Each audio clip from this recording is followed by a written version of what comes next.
Just wishing all the former U.S. military veterans in the audience a happy Veterans Day on this edition of Overdrive Radio for November 11th, 2024. Honoring all of you in the audience with a dive into the work of the Farmer Veteran Coalition, the organization that got its start back in 2009 with the goal of a California produce farmer to help support returning military service members in bids to enter the business of feeding the nation for themselves. We'll hear today my talk with Jeanette Lombardo, Farmer Veteran Coalition CEO, about the FVC's recent induction into the House Company's Hall of Fame, bringing another important support organization to the attention of trucking and ag industries.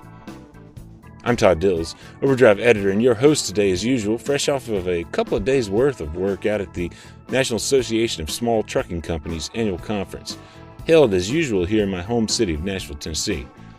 Plenty of news to share from there in the coming days and weeks, of course, none less impactful perhaps than the stories of our 4 Small Fleet Championship semifinalists, with Missouri-headquartered Paul Rissler Transportation and Louisville area-based CW Express coming out on top to take home the title belts at the show.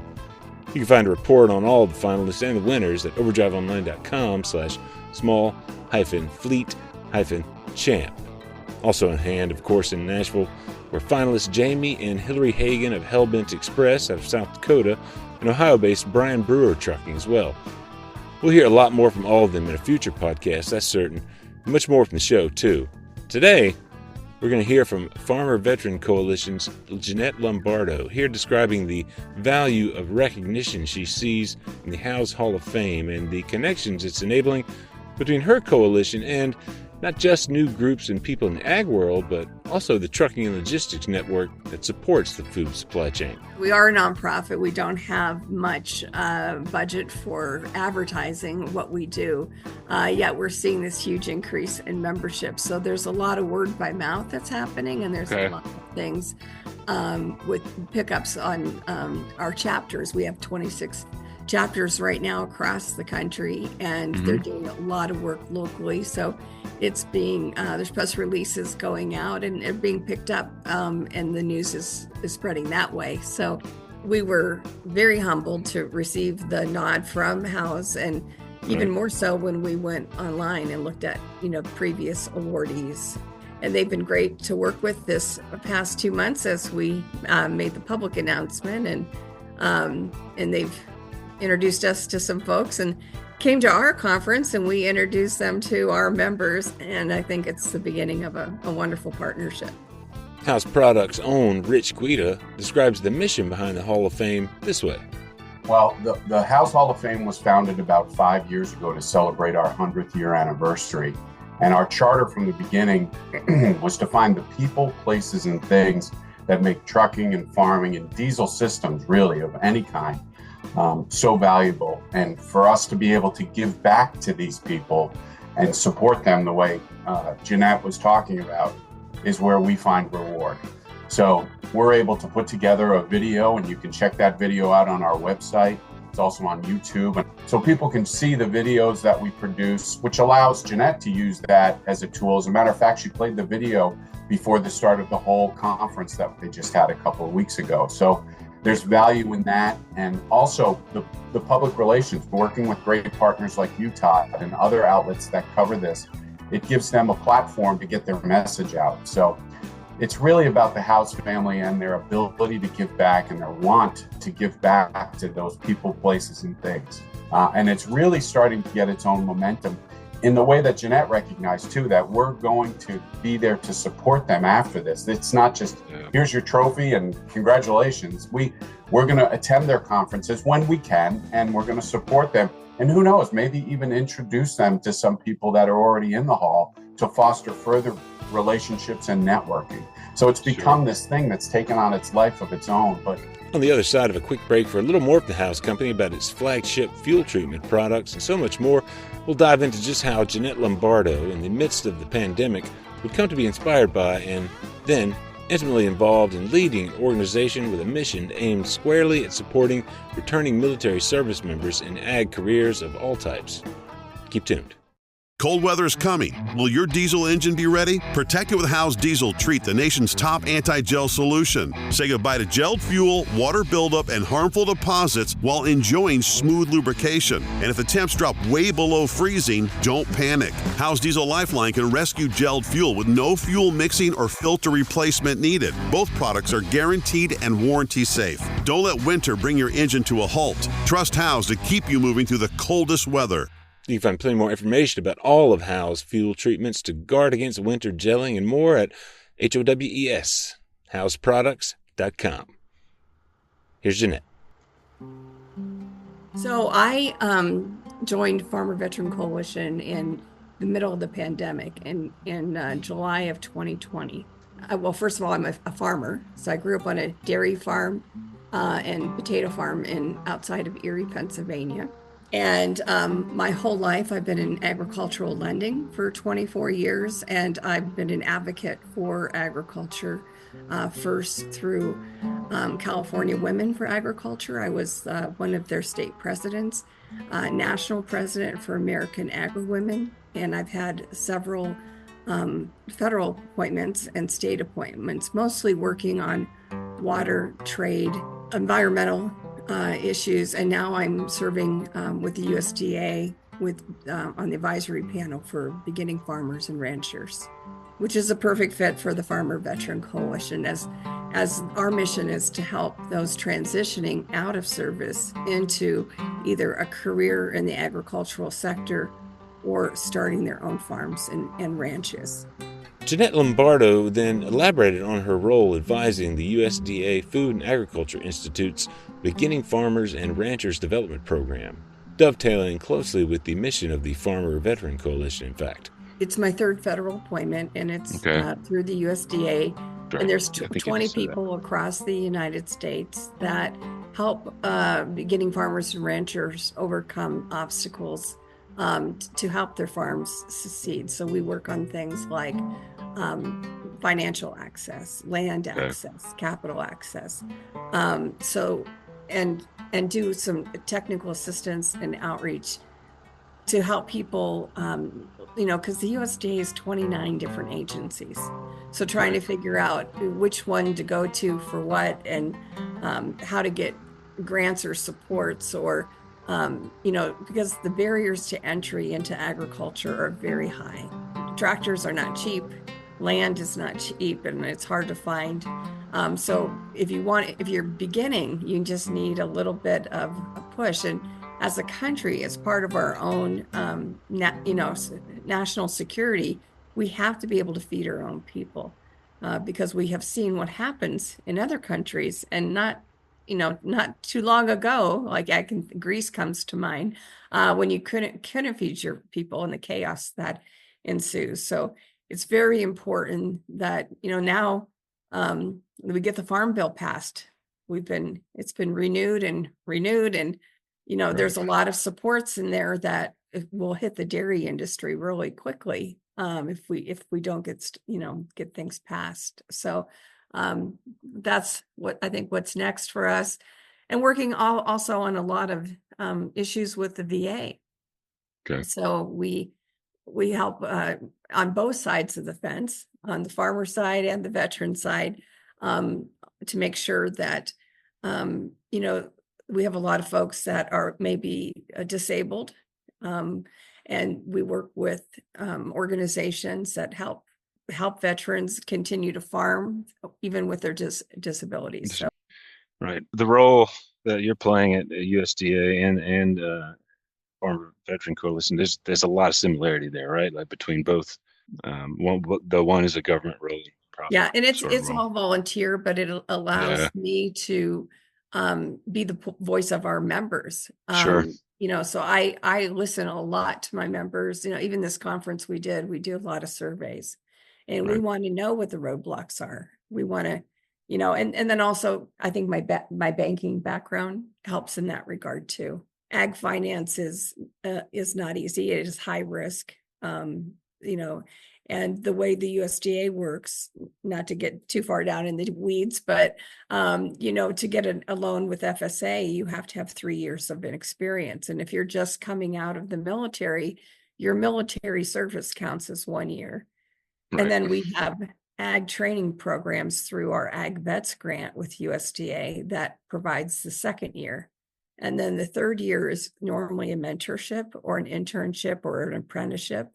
And we help connect our beginning farmers and ranchers with those that meet those criteria so that they can have direct hands-on. So when they get their loan, they're going to have better chance of success because they have received all this training and they're ready for everything that's going to come at them.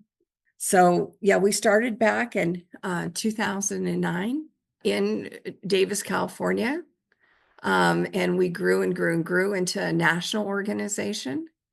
And because we had a national focus, we soon realized as we're now up to over 52,000 members, that we needed to sort of be in the central part of the country because of, by the time we got in the office, the day was half over for the East Coast, right? So we decided on Texas because it's our state with our largest membership. And we decided on Waco because it was smack dab in the middle of the state. Sort of avoided most of the hurricanes and most of the tornadoes. And it was the home of the Texas Farm Bureau and had a regional airport. So we landed there and we moved there about 3 years ago. We've been growing our programs throughout this whole time. One of our staple programs is our fellowship fund, which allows for beginning farmers to receive a grant of up to about $5,000 to help them purchase their equipment to start their operations. So they prepare a business plan, and we do that to help them with market access. We have our Homegrown by Heroes label that they use to when they're selling either at the roadside stand or with their CSA or the farmers market. And it helps give them a little bit of edge on their marketing. We also have an online sales platform called Market Maker that allows them to sell online direct to consumers. And that's been a huge tool for a lot of our remote farmers to expand their businesses throughout, not just locally, but throughout their states and nationally and internationally for some. So that's a great tool. Last mile transportation in these direct-to-consumer online sales is an ongoing pain point for farmers, as you'll hear Lombardo note later on, much of it occurring not in big truck equipment but smaller delivery vans and the like. The next program Lombardo details, though, is perhaps where the FVC's work most closely dovetails with the trucking world. We have our Ag Careers department, which Ag Careers is an international ag placement agency, and they have a plug-in on our website. And we allow, right now, I think we're posting remote jobs. So some folks who are just starting their farms and need off-farm income, that's a great place to go to look for remote jobs in logistics, distribution, food safety, quality control, marketing, all that. There's so many aspects to agriculture. I don't think people realize that. And of course, the military fits great, especially with with your truck drivers. I would have to say logistics and distribution are huge because ag, the food rots if it doesn't move from the farm in the field to the grocery stores. And we're, as a nation, I think we're trying to stop a lot of our food waste issues. And so that timing and that people don't realize how much truck drivers have to implement. They have to be where they have to be when they have to be there, and there's no stopping them because if whatever they're hauling could rot. So and in bad weather, that's it's very scary out there for the drivers, and we've had a lot of bad weather here in the last 6 months. So it's happening all over, the bad weather. Yeah, for sure. We have too. A lot of different programs. We work on a lot of grants. Right now, we're working on food insecurity at our bases, and we're working with companies like Armed Services YMCA, the USO, Feeding America, to try to take some of the food from our homegrown by heroes or growing and put them into our military bases and communities that have like a 24% food insecurity rate. When you talk about the I guess it was the agriculture careers department, the remote jobs postings, how do those jobs find their way to that? Is it you said it's through a third party company, I guess? Yeah, Ag Careers is a third party company. And Okay. so our farmer veteran coalitions can go in and set up a profile, and they can Okay. list what type of jobs they're interested in, and they'll shoot them the jobs when they come, specifically looking for a lot of companies that hire veterans. And we have Yeah. quite a few of them in the agricultural sector that do that. And so much so that we've increased what we're doing with our Ag Careers department by adding a job certification program. And we're doing a pilot right now at Fort Cavazos down in Killeen, Texas, with Kubota, where we're trying to train some diesel mechanics. They need 1,800 diesel mechanics across the United States in their dealerships. So we're trying to go through an 8-step certification process over 12 weeks and get them plugged into that. And other large ag organizations have contacted us who need, people to do like water sampling, soil monitoring, drone flying, so and there's a lot of changes happening in agriculture right now with precision ag and climate smart ag. And so that even makes a better fit with a lot of our military service people who have those skills and need to transfer it over. What is involved in a membership for an individual that might be looking to kind of utilize those services? So all our services are free to veterans. And that's because of wonderful partners like House and others that help maintain a very small but mighty staff that we have here at the Farmer Veteran Coalition. But they just go online. They complete the application. There is a section that does require a verification that they're a veteran through ID Meet.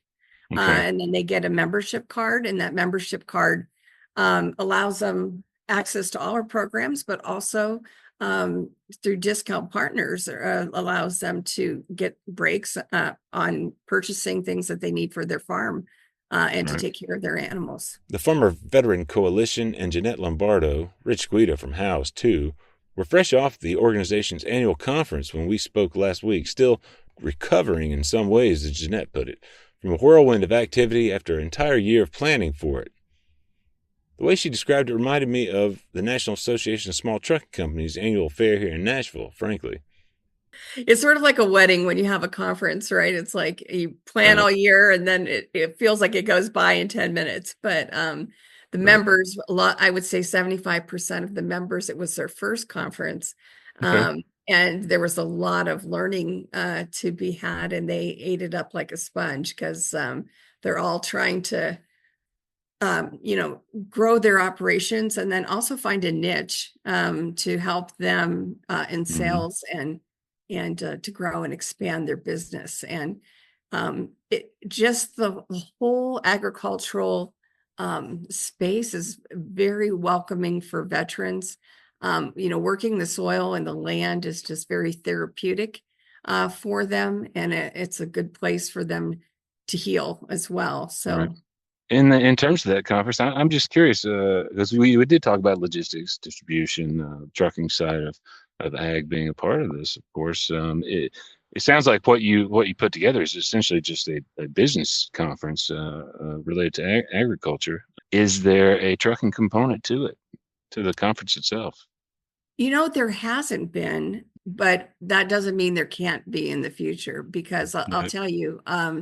One of the things they're trying to overcome right now is in the local food movement and food hubs is distribution when you sell online through consumers.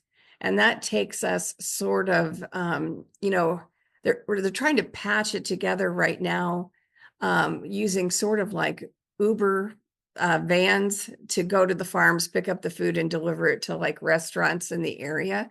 But it's trying to find a long-term solution for these smaller deliveries. Okay.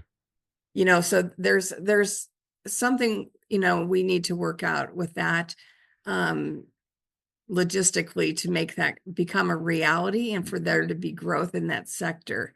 What's neat about agriculture is we have a lot of people to feed, right? Every day, 3 times a day, day after day.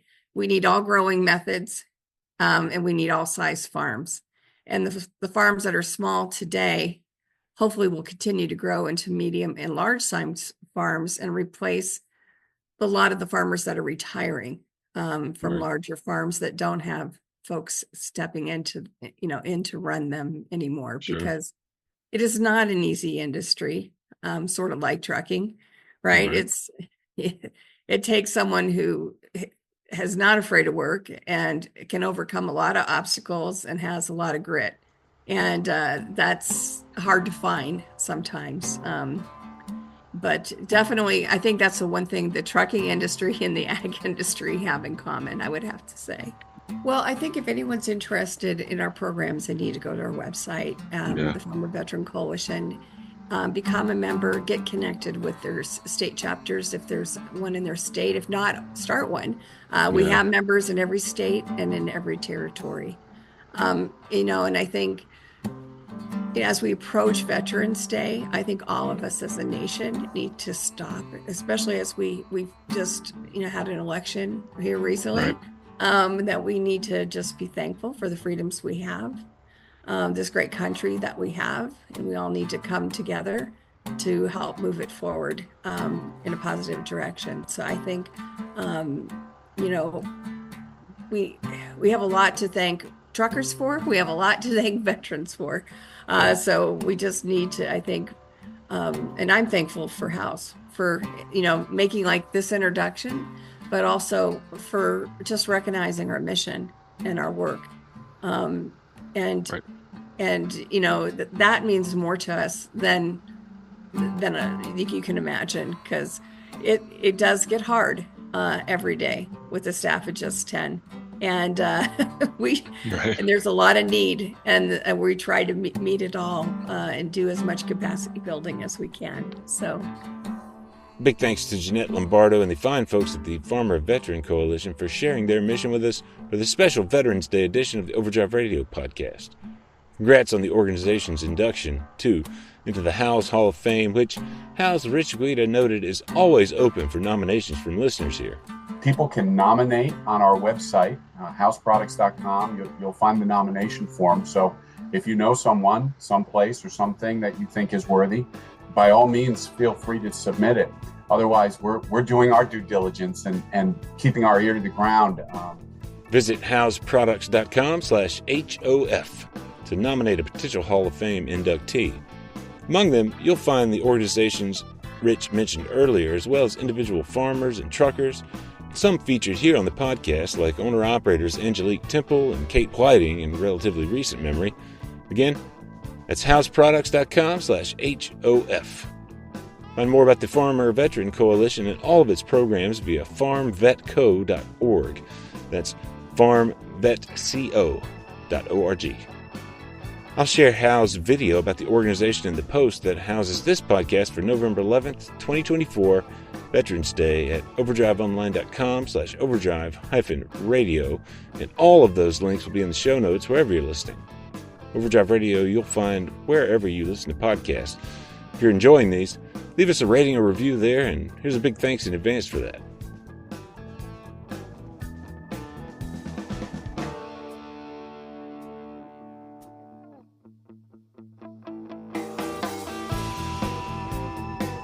Overdrive Radio is a production of Overdrive, the voice of the American trucker. It's edited and produced by me, Todd Dills, with the acoustic guitar and other support of trucker songwriter Long Haul Paul Marhofer.